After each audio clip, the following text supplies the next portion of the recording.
Khalil Herbert is my pick for the Chicago Bears because the way I look at it, the season just gone, it was eerily similar with the situation with Herbert and Montgomery. It's very similar to that of the Cowboys with Pollard and Zeke Elliott.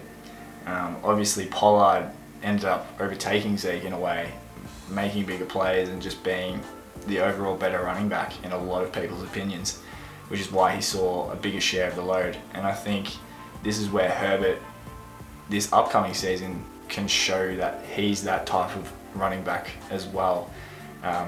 They've lost Montgomery, he's gone to the Lions, but they've gained Donta Foreman, who is a great player in his own right and will definitely eat into Herbert's load. Herbert's not just going to become all of a sudden this number one running back, but I believe he can be follow in the steps of Tony Pollard in a way, in his own way.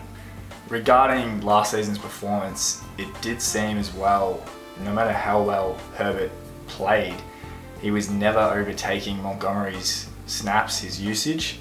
And I understand they were different backs and it was a sort of tandem play in Chicago, but this guy has got to play a lot more next season.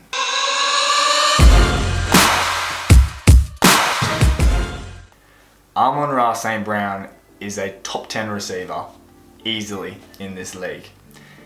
This guy is special, and I did think of players on the Detroit Lions to fit into this category, like a Jamal Williams, who's now actually a Saint, like a Penei Sewell, Frank Ragnow.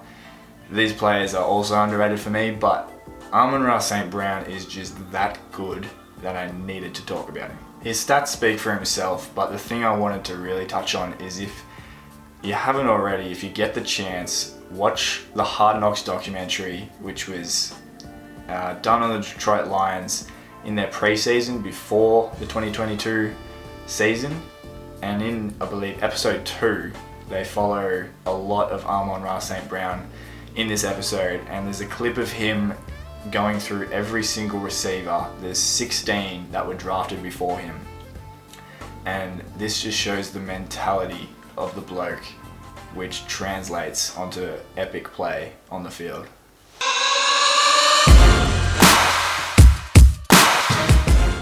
Green Bay was another tough one because instantly you probably think of Christian Watson, but I think he showed more than enough at that back end of the year to display that that's the player that he is, and I don't think he's underrated. So the one that I did pick was John Runyon, right guard for the Green Bay Packers. In his 2 seasons, he's only allowed 5 sacks and 2 penalties, and if you're an offensive lineman, if you're not getting called up, the less you're talked about, the better you're probably playing. And it would be extremely interesting to see what Green Bay do at the quarterback position, because at the moment, all this Aaron Rodgers stuff is going nuts. We don't know whether he's going to the Jets, whether he's staying, whether he might even retire, who knows.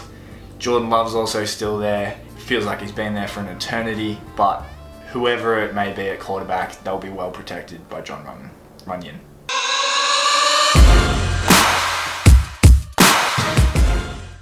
My pick for the Minnesota Vikings is a guy that seems to play a lot bigger than he actually is. At 5'11", KJ Osborne is a receiver that was really that third guy on the Vikings offense behind Justin Jefferson and Adam Thielen.